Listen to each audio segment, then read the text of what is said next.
राज news देख रहे हैं आप और मैं हूं आपके साथ दक्षा प्रिया। तो राजेश वर्मा की चुनावी यात्रा लगातार चल रही है। ग्रामीण क्षेत्र हो या शहरी क्षेत्र हो, राजेश वर्मा एक एक लोगों से मुलाकात कर रहे हैं और यहाँ पर जनसंपर्क साध रहे हैं। ऐसे में देख सकते हैं तस्वीरों में कि रोड शो जो है वो लगातार जारी है। कितने सारे बाइक से जो कार्यकर्ता है, जनता है, वो राजेश वर्मा के रोड शो में लगातार दिखाई दे रहे हैं और ऐसे में जो भरोसा चिराग पासवान ने उनके ऊपर जताया है उस पर कायम रहने के लिए और उस पर खरा उतरने के लिए जी तोड़ मेहनत सुबह से लेकर रात तक कर रहे राजेश जी। रात से लेकर सुबह तक और सुबह से लेकर फिर से रात तक, मुझे तो लगता है नींद भी आपकी पूरी नहीं होती होगी। मेहनत तपती चलचलाती धूप में भी लगातार आप लगे हुए। देखिए, जब मौका आपको बड़ा मिलता है, जब हमारे राष्ट्रीय अध्यक्ष जी ने बड़ा विश्वास दिखाया है, एक बड़ी जिम्मेदारी के लिए मुझे मौका दिया है, तो स्वाभाविक है कि संघर्ष भी बड़ा करना होगा। इसीलिए मैं हमारे राष्ट्रीय अध्यक्ष जी के विश्वास पर उतरने के लिए धन्यवाद समर्थन पूरा मिल रहा है। आप खुद देख रहे हैं कि लोगों का आशीर्वाद आप खुद ही देख रहे हैं कि लोग आशीर्वाद दे रहे हैं और फिर मार्गदर्शन भी दे रहे हैं। और मार्गदर्शन आपको तभी मिलता है जब लोग हृदय से आपके साथ जुड़ाव रखते हैं। ग्रामीण क्षेत्रों में भी आप घूम रहे हैं, ग्रामीण लोगों की भी समस्या जानने की कोशिश कर रहे हैं, तो ऐसे में क्या ज़्यादा आपको समस्या हुई? अगर लोगों के बीच जो भी है समस्या, वो क्या ज़्यादा आपको देखने को? लोगों के बीच जो अभी भी हम लोग घूम पाए हैं, तो मूलभूत समस्या ही लोगों की बहुत महत्वपूर्ण है यहाँ पर। और आप आश्चर्य करेंगे अगर मैं आपको ये बात कहूँ कि लोग क्या उम्मीद कर रहे हैं अपने सांसद से, ये आप जान पाएंगे। तो एक बड़ी तादाद जो है वो सिर्फ ये उम्मीद कर रही है कि जीतने के बाद हमारा जो जनप्रतिनिधि वो हमारे बीच खाली आ जाए। यही हम समझेंगे कि हमारा मतदान दिया हुआ सफल हो गया।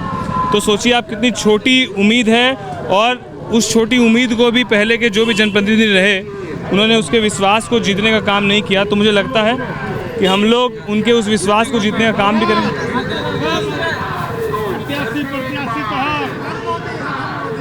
आशीर्वाद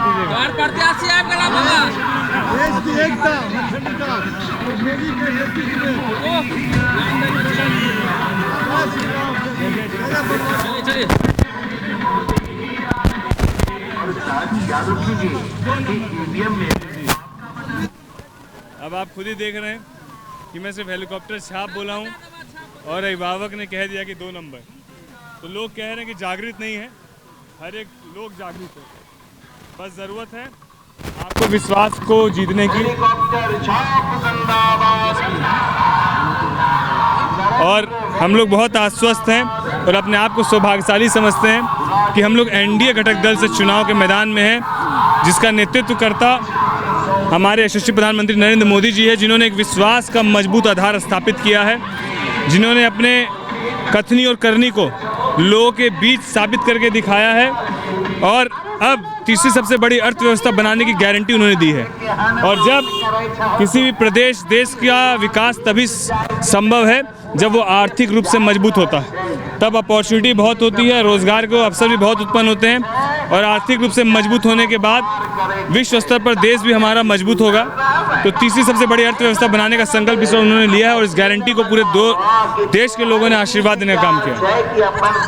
आप तो ये बातें कह रहे हैं, ये वादा कर रहे हैं लोगों से, लेकिन कई लोग ये भी कह रहे हैं कि राजेश वर्मा बाहरी हैं और भले ही अभी बड़े बड़े वादे कर लें, लेकिन आप देखिएगा अगर वो चुनाव जीत जाते हैं तो फिर खगड़िया की जनता के बीच वो नजर नहीं आती। देखिए, पहली बार विश्वास जीतकर मैं चुनाव जीत सकता हूं, लेकिन बार बार चुनाव जीतकर विश्वास को साबित करना होता है और वो मुझे लगता है कि चुनाव जीतने के बाद हम लोग उसको भी साबित कर उनके बीच रहेंगे। राजेश जी, लगातार आपसे बातचीत हो रही है और चुनावी चर्चा हो रही है, राजनीतिक चर्चा हो रही है। देखिए, दर्शक जो है वो आपके बारे में और भी जानना चाहते हैं। नैरेटिव्स कुछ सेट कर दिए गए हैं आपको लेकर के, बहुत तरह की चीज़ें जो है वो मार्केट में आई और छवि एक आपकी बुरी बनाने की कोशिश की गई। सबसे पहले शुरुआत करना चाहेंगे, पढ़ाई क्या की है आपने, कैसे की है, क्या क्या शुरू से क्या एम रहा आपका? आप तो राजनीति में आ गए हैं, लेकिन क्या कुछ एम रहा है आपका? नहीं, देखिए हम लोगों ने चलो पंकज आ गए। हम लोगों ने बस आशीर्वाद ऐसे हाथ जोड़ते चलेंगे, सीधा सीधा सीधा सीधा सीधा चलो, सीधा चलते चलो सीधा। अरे आशीर्वाद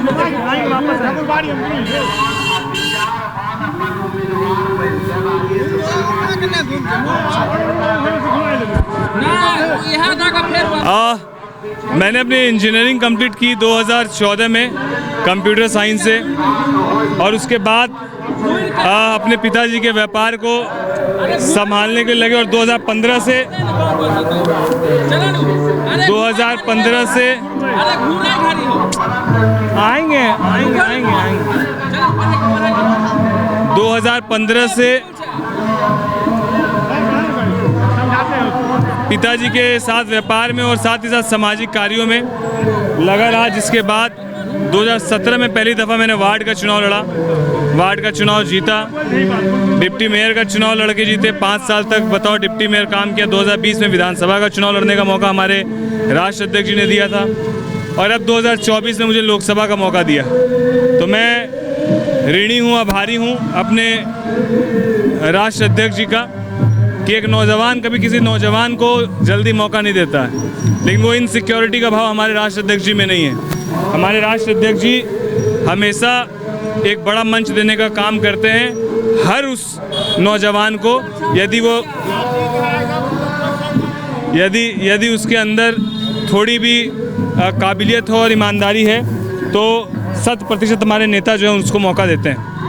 कभी सोचा था शुरू से ही कि राजनीति में आएंगे, या फिर देखिए लगातार लोगों से जनसंपर्क कर रहे हैं और लोग भी विश्वास जता रहे हैं कि राजेश वर्मा को विजयी बनाना है। राजेश जी, कभी सोचा था कि राजनीति में इस तरीके से आएंगे, या फिर ऐसे अचानक ही राजनीति में? नहीं, क्योंकि गैर राजनीतिक परिवार से आता हूँ, बिल्कुल ये सोच नहीं सकता हूँ कभी भी कि मुझे लोकसभा का भी मौका मिल सकता है। मुझे हमेशा से यही लगा कि वार्ड के चुनाव के बाद, डिप्टी मेयर के चुनाव के बाद विधानसभा का चुनाव जरूर लड़ूंगा, और एक बार जीवन में अगर सदन चला गया विधानसभा तो अपने जीवन की उपलब्धि समझूंगा। और ये बड़ा अवसर मुझे राष्ट्र अध्यक्ष जी ने दिया, माँ भगवती की कृपा है कि ये मौका मिला है। अब इस मौके मिले हुए मौके के लिए अपना 100% हम लोग देने का काम कर रहे हैं, और मुझे पूरा विश्वास है कि जब मौका मिला है तो आशीर्वाद भी मिलेगा। एक इंजीनियर, और उसके बाद बात कर ले तो एक बड़े व्यापारी, और अब पॉलिटिशियन, लेकिन लोग कई तरह की बातें करें आपके बारे में। लोग ये भी कह रहे हैं गुंडा बैंक चलाते हैं, SC/ST का केस आपके ऊपर है, बहुत तरह की बातें जो है वो लोग दूसरों की जहन में, जिन लोगों को मतलब भी नहीं है वो लोग भी इस तरह की बातें कर रहे हैं। उन लोगों के लिए क्या कहना चाहिए? जब आप कम उम्र में थोड़ा बहुत नाम बना लेते हैं तो आरोप आपके साथ दौड़ता है, और आरोप आपके साथ दौड़ सकता है, आपको पकड़ नहीं सकता है। तो ठीक उसी तरीके से आरोप हम पर लगाए गए, लेकिन अभी तक बेचारे कोई साबित कर नहीं पाए। तो गुंडा बैंक और ये जितने भी आरोप है ये लगाए गए हैं, इसमें कहीं भी कोई साबित नहीं कर पाया है। और मुझे पूरी तरीके से इसमें जब आरोप लगा, जांच हुई, तो मुझे पूरी तरीके से क्लीन चिट भी मिला। और गुंडा बैंक नाम ही जो है, ये कोई ऐसा कानून में कहीं गुंडा बैंक नहीं नाम है, ये चंद लोगों के द्वारा एक मेरे ऊपर मेरी छवि को ख़राब करने का प्रयास किया गया। लेकिन लोग, क्योंकि मुझे, मेरे परिवार को और हम लोग के व्यवसाय को अच्छी तरह से जानते हैं, तो लोगों ने बहुत प्यार दिया, और जांच के उपरांत सारी चीज़ें स्पष्ट भी हो गई। और जहां तक बात रही SC/ST केस की या सरकारी काम में व्यवधान और बाकी चीज़ों की, तो वो आम जनता आवाम की लड़ाई लड़ने के दौरान ही पाया गया केस है, और वो केस मुकदमा मुझे लगता है कि आगे भी वो चलता रहेगा, क्योंकि आगे भी मेरी मैं अपने शहर के लोगों के लिए लड़ाई लड़ता रहूँगा।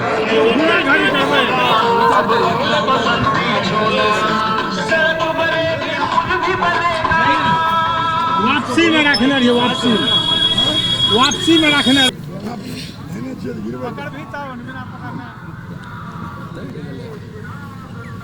गाड़ी ठीक है।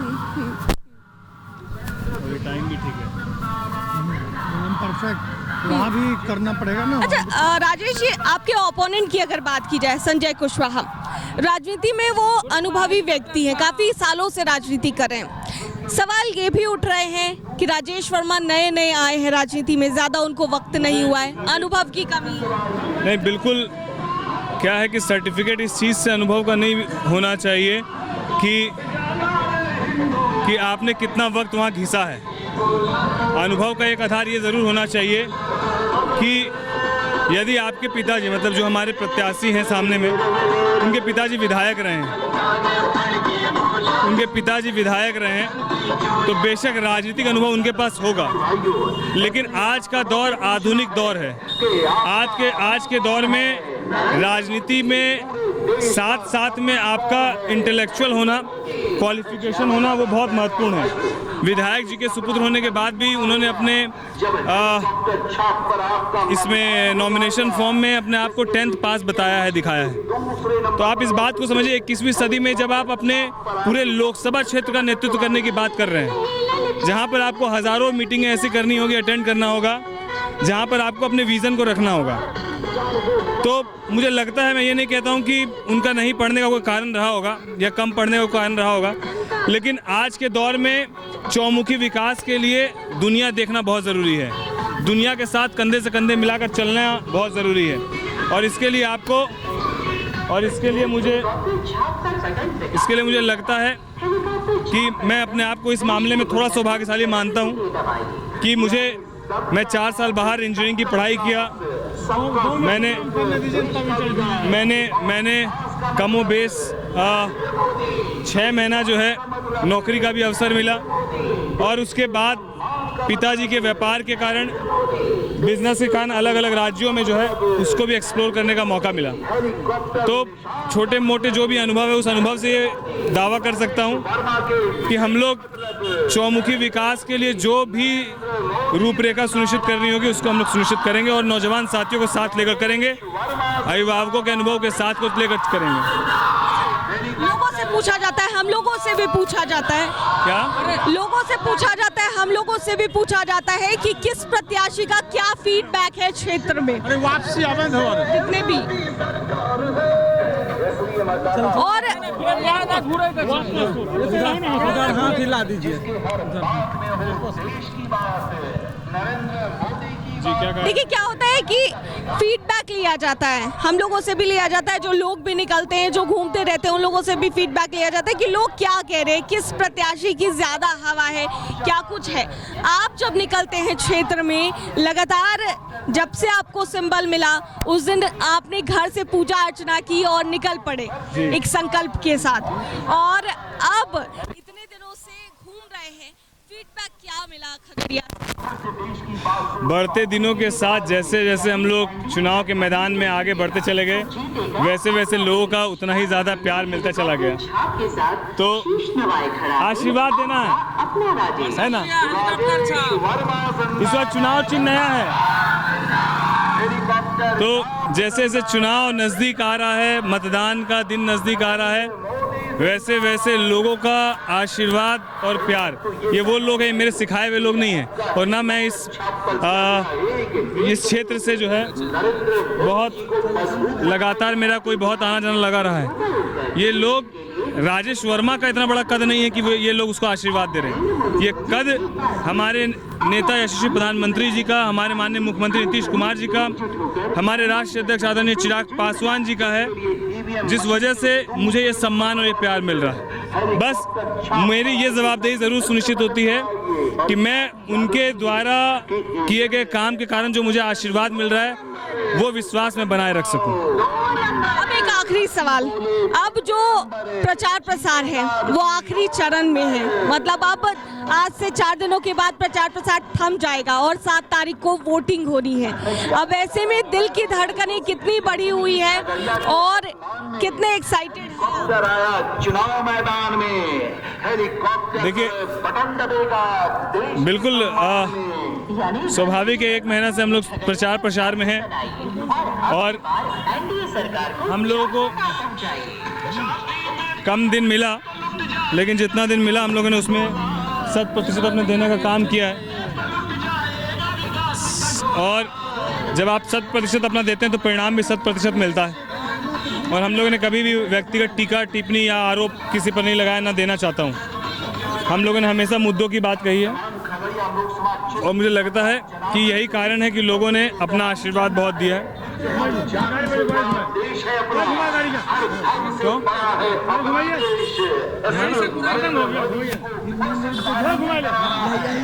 सब लोग जो गए चले ना, इधर रूट नहीं घुमाइए ना आप लोग। अरे वो लोग रूट चार्ट घूर जाएगा भैया, फोन कर रहे हैं, फोन कर रहे हैं। जब घुमाइए उधर कहाँ जा रहे हैं? जा तो रहा है सडिया लास्ट में। यहाँ सब घुमाइए। नहीं वो लोग आगे कौन सा टोल है? नहीं घुमा। हाँ तो क्या दिक्कत है? चलिए वहाँ तक चलिए, गोबराहा तक। वहाँ आगे कुछ राज समाज का है। चलिए आगे बढ़ाइए। नहीं वहाँ तक चलिए। आगे में घूर जाएगा। अरे इतना स्लो चलेगा तब तो हो गया। तेजी से वहाँ आगे ही है ना वो मोहल्ला। जहाँ तक आपने व्यक्तिगत टिप्पणी की बात कही कि व्यक्तिगत टिप्पणी, कुछ दिनों पहले आप देखेंगे जिस तरीके से चिराग पासवान लगातार आपको लेकर के कहते हैं मेरा छोटा भाई है, देखिए हमारी शक्लें भी मिलती हैं। इसको लेकर भी कई लोगों ने व्यक्तिगत टिप्पणी की कि 2 माह के बारे में तो पता था, चिराग पासवान को लेकर बातें कही गई, एक और माह के बारे में नहीं पता था। इस तरह की बातें जो हैं वो कुछ लोग करते नजर। ये उनकी मानसिकता को बताता है।